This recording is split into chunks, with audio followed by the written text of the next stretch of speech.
සියලුම දෙනා සුබ දවසක් කියලා ගොඩක් සාදරයෙන් පිළිගන්නවා TechLine එකේ YouTube channel එකේ තවත් අලුත්ම වීඩියෝ එකකට. ඉතින් ඇත්තටම අද අපි මේ වීඩියෝ එකෙන් බලමු Photoshop software interface එක වගේම Photoshop project settings ගැන. ඉතින් ඔයාලා දිගටම එකතු වෙලා ඉන්න මේ වීඩියෝ එකත් එක්ක ඒ වගේම ඔයාලා මේ වීඩියෝස් වලට කැමති නම් අනිවාර්යයෙන්ම subscribe කරලා දැම්ම එකතු වෙන්න. එහෙනම් අපි යමු Photoshop software එකට.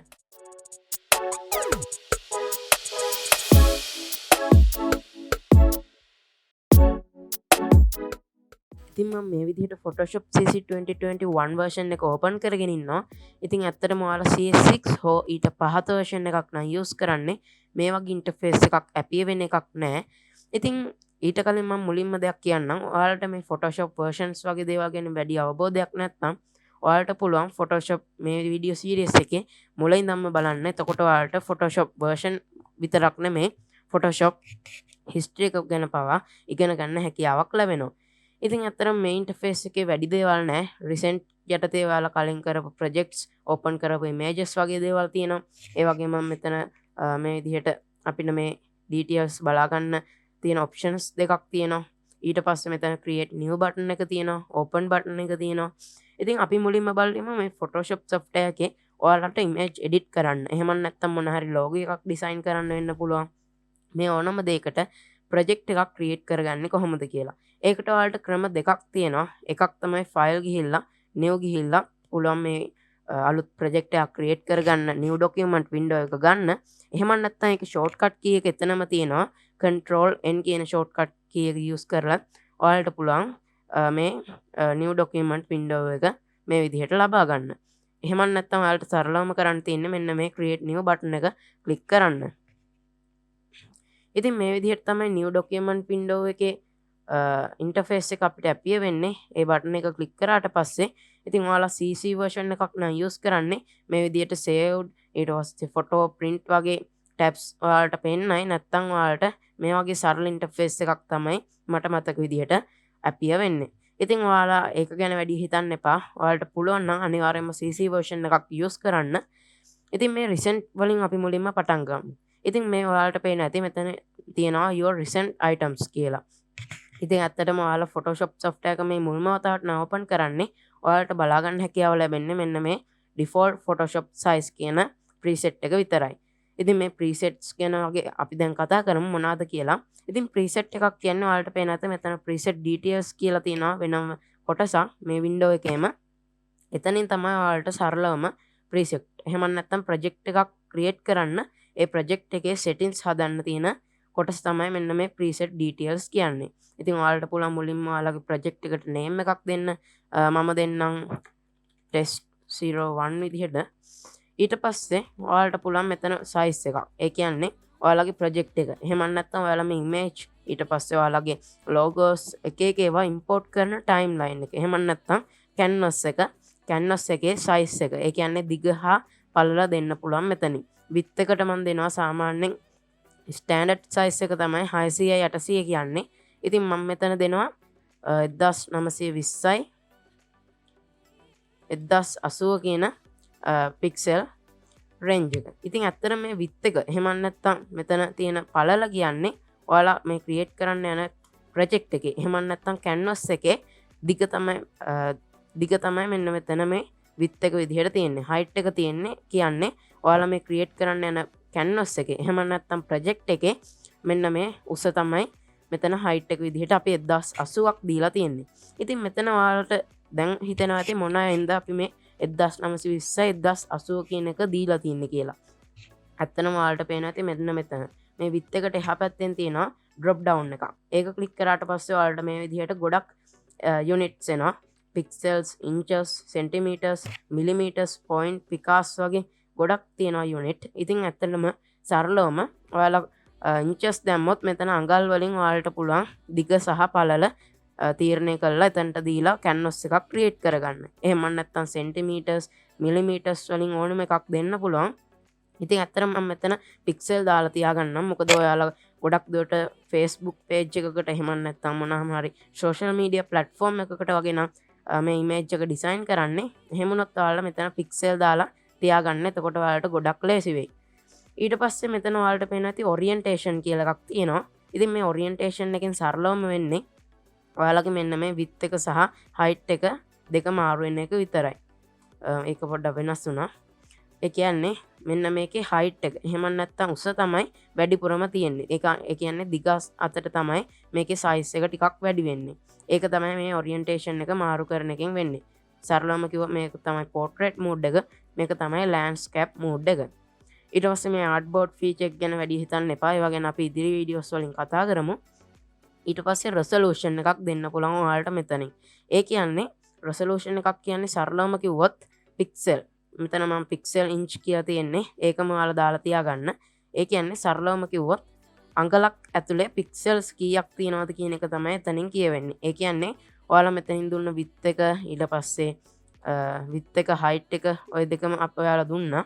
ඊට පස්සේ ඔයාලගේ resolution එක. එහෙම නැත්නම් ඔයාලගේ image එකේ quality එක වැඩි කරගන්න ඔයාලට පුළුවන් මෙතන resolution එක වැඩි ගාණක් දෙන්න. ඒ කියන්නේ සාමාන්‍යයෙන් 300ක් වගේ ගණක් ඔයාලට දෙන්න පුළුවන්. ඉතින් අත්‍තරම මෙතන 300ක් නැතුව ඔයාලට ඕන 100ක් ඕන අගයක් දෙන්න පුළුවන්. නමුත් සරලවම ගොඩක් දුරට මම නම් කරන්නේ 80ක් වගේ තමයි දෙන්නේ. හැබැයි ඔයාලගේ කම්පියුටර් එකේ ස්පෙસિෆිකේෂන් ගොඩක් හොඳයි නම් ඔයාලට පුළුවන් මෙතන වැඩි අගයක් දෙන්න 200ක් වගේ. ඉතින් ඕක තමයි සරලවම මේ resolution කියන්නේ. ඒ කියන්නේ ඔයාලගේ image එකේ quality එක වැඩි කරගන්න තමයි මෙන්න මෙතන මේ resolution අගේ වෙන්නේ. ඊට පස්සේ මෙතන color mode තියෙනවා. ඉතින් මේ color mode කියන drop down එකේ ගොඩක් ඒවා තියෙනවා. bitmap, grayscale වගේ ගොඩක් ඒවා, lap color. ඉතින් ඇත්තටම අපිට මේ color mode ඔක්කොගෙම ඒ කියන්නේ මෙතන තියෙනවා සරලවම 5ක් තියෙනවා color mode. මේ color mode පහෙන්ම අපිට ගොඩක්ම වැදගත් වෙන්නේ color mode දෙකයි. ඒ තමයි RGB color සහ CMYK කියන color mode දෙක. ඉතින් මම සරලවම RGB color mode ගැන එක ගැන කිව්වොත් ඔයාලා සාමාන්‍යයෙන් Facebook page එකකට එහෙම නැත්නම් Instagram ඔය ඕනම එකකට ෆොටෝ එකක් ඩිසයින් කරනවා නම් එහෙම නැත්නම් ෆොටෝ එඩිට් කරනවා නම් ඔයාලට පුළුවන් මෙතන RGB color mode එක සිලෙක්ට් කරන්න. ඔයාලා print කරන්න වගේ නම් මේ image එක ඩිසයින් කරන්න යන්නේ එඩිට් කරන්න යන්නේ ඔයාලට පුළුවන් මෙතන CMYK color mode එක දාගන්න. ඉතින් අපි මේ color mode ගැන advanced දේවල් අපි තවත් වීඩියෝස් වලින් කතා කරමු. ඉතින් ඔයාලට මෙතන bit එකකුත් දෙන්න පුළුවන්. මේවා ගැන වැඩි හිතන්න එපා. මෙතන තියෙන්නේ channel එකක, ඒ කියන්නේ color channel එකක bit එක තමයි මෙතනින් select කරන්න තියෙන්නේ. ඒ වගේ අපි ඉදිරියට කතා කරමු. ඔයාලා දැනට 8 bitම දාලා තියාගන්න. background content. ඒ කියන්නේ ඔයාලට පුළුවන් ඔයාලා මේ create කරන්න යන canvas එකේ. එහෙම නැත්නම් සරලවම කිව්වොත් ඔයාලා image එක create කරන්න යන. එහෙම නැත්නම් image import කරන්න යන canvas එකේ color එක දෙන්න පුළුවන් මෙතනින් ඕන විදිහට. ඕන එකක් background color එක විදිහට black එක දෙන්න පුළුවන්, white දෙන්න පුළුවන්, transparent දෙන්න පුළුවන්, background color එකක් ඕන එකක් දෙන්න පුළුවන් මේ විදිහට. ඕනිම එකක් දෙන්න පුළුවන්. ඉතින් මම දැනට මෙතන white දාලා තියාගන්න. ඊට පස්සේ මේ advanced option ගැන වැඩි හිතන්න එපා. ඊට පස්සේ ඔයාලට පේන ඇති අපි ආයි උඩට යමු. මෙතන preset details කියන තැන name එක දුන්නාට පස්සේ මෙතන තියෙන පොඩි icon එකක් වගේ. ඉතින් මේ icon එකෙන් වෙන්නේ ඔයාලට පුළුවන් මෙතන මෙන්න මේ ඔයාලා මේ create කරන project එක එහෙම නැත්නම් preset එක ඔයාලට නිතරම use වෙන එකක් නම් මෙතන තියෙනවා saved කියලා tab එකක්. අන්නේ saved කියන tab එකට ඔයාලට පුළුවන් මෙතනින් save කරගන්න. ඉතින් මම මෙතන save 1ම තියාගෙන save preset දුන්නාට පස්සේ ඔයාලට පේන ඇති මෙතන save 1 කියලා මෙන්න මේ save tab එකේ preset එකක් save වුණා. ඉතින් සරලවම මේ save tab එක ගොඩක් දුරට මට මතක විදිහට තියෙන CC versions වල නමුත් මෙතන ඔයාලට වැඩි දෙයක් නැහැ. මොකද recent යටතේ කොහොමත් ඔයාලට ඒවා save වෙන හින්දා. ඉතින් මේ photo, print, art and illustration, web, mobile කියලා presets ගොඩක් තියෙනවා tab යටතේ. ඔයාලට පේනවා ඇති. ඔයාලට පුළුවන් සරලවම මෙතනින් ඔයාලට සැරෙන් සැරේ මෙතන width එක, height එක, resolution දිදී ඉන්න නැතුව මේ web එකකට නම් ඔයාලා මේ design කරන්නේ ඔයාලට පුළුවන් සරලවම මේ web කියන tab එකට ගිහින් මෙන්න මේ web large, web medium ඕනම preset එකක් select කරගන්න. ඉතින් සරලවම ඔන්නෝක තමයි project settings වල තියෙන details ගැන කතා කරන්න තියෙන්නේ. මම මේ project window එක එහෙම නැත්නම් new document window එක close කරගන්නවා. ඊට පස්සේ දැන් මෙතන අපි කලින් ආපු home interface එක එහෙම නැත්නම් අපි Photoshop open කරපු ගමන්ම එන interface එකට ආයෙත් අපි direct වුණා. ඒ හින්දා මම මේ interface එකේ අපිට වැඩි කතා කරන්න දේවල් නැති හින්දා මම window ගිහිල්ලා මගේ workspace එක arrange කරගන්නවා standard version එකට. ඉතින් ඔයාලා මුල්ම වතාවට Photoshop software එක open කරනකොට මේ විදිහට තමයි interface එක බලා ගන්න හැකියාව ලැබෙන්නේ. ඉතින් මේකේ උඩම තියෙනවා සුපුරුදු පරිදි menu bar එක.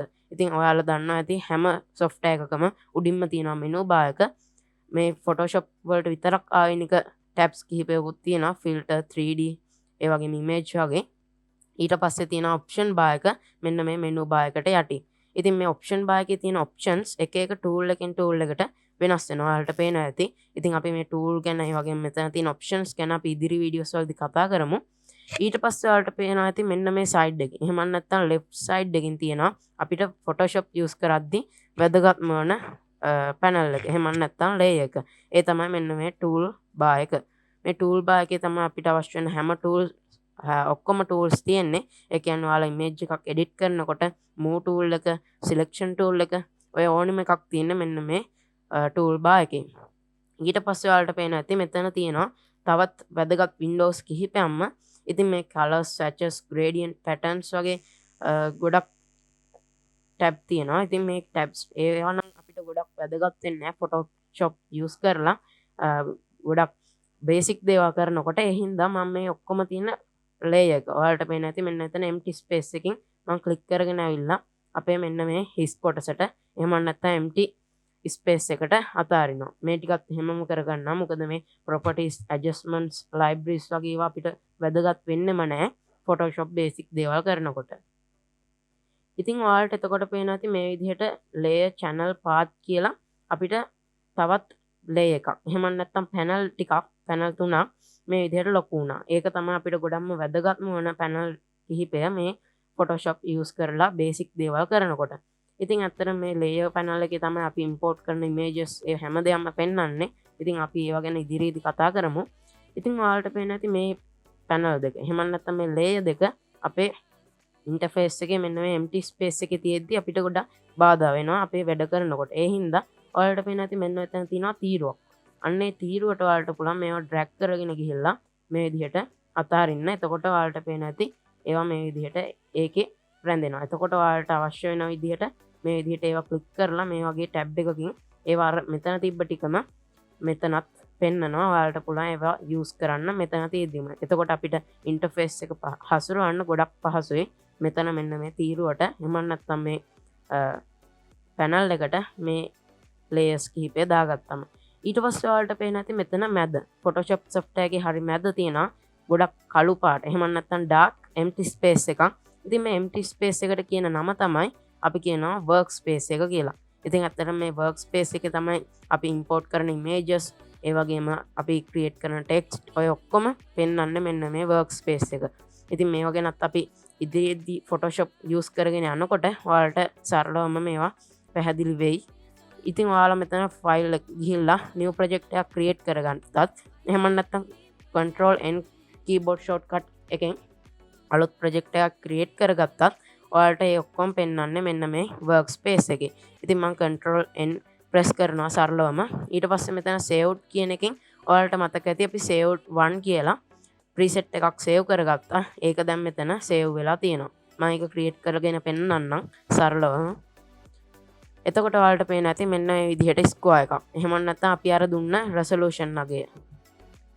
මෙන්න මෙතන අපි දුන්න width එක සහ height එකට අනුව දැන් මෙතන දීලා තියෙන්නේ අපි 800 ඒ කියන්නේ දිග සහ පළල දෙකම එක සමාන වෙන විදිහට තමයි දීලා තියෙන්නේ. ඒ හින්දා මෙතන හරි කොටුවක් මෙතන create වෙලා තියෙනවා. ඉතින් මෙතන තමයි අපි import කරන images හැම දෙයක්ම පෙන්වන්න ගන්නේ. ඉතින් ඕක තමයි සරලවම තව දෙයක් කියන්නම් මේ background content. එහෙම නැත්නම් background color එක විදිහට අපි white select කරා. ඒ හින්දා තමයි මේක සුදු පාටට පෙන්වන්නේ. ඉතින් මම මේක close කරගන්නම් මේකත්. ඊට පස්සේ සරලවම මේ interface එකට අපි ආයෙ direct වෙනවා. ඉතින් ඔය දේවල් තමයි මේ වීඩියෝ එකෙන් මම කතා කරන්න බලාපොරොත්තු වෙන්නේ. ඉතින් තවත් අලුත් Photoshop වීඩියෝ එකකින් හම්බ වෙනකම් මම මෙතනින් මේ වීඩියෝ එක end කරනවා. ඔයාලට සුබම සුබ දවසක්.